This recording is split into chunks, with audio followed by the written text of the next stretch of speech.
100แล้วแกสั่งทีหลายร้อยอ่ะมันก็ถูกกว่านั้นอีกอย่างร้อยพวกนี้ถ้า200ลดลงไปอีก300ลดลงไปอีกครับ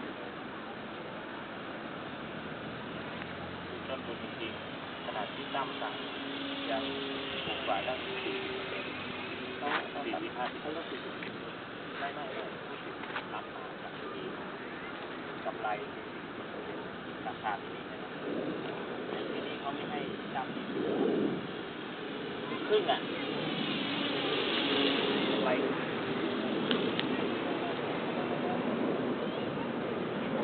เราจริงเขาก็สั่ง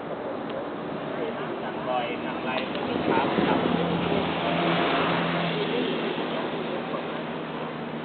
ดีเงินของแต่ไม่มีแต่ยังเสื้อผ้าของเมื่อก่อนนะครับ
ติ้งนะ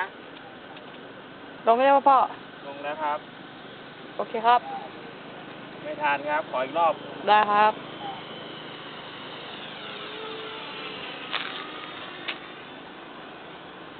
กำลังหมดแบตหมด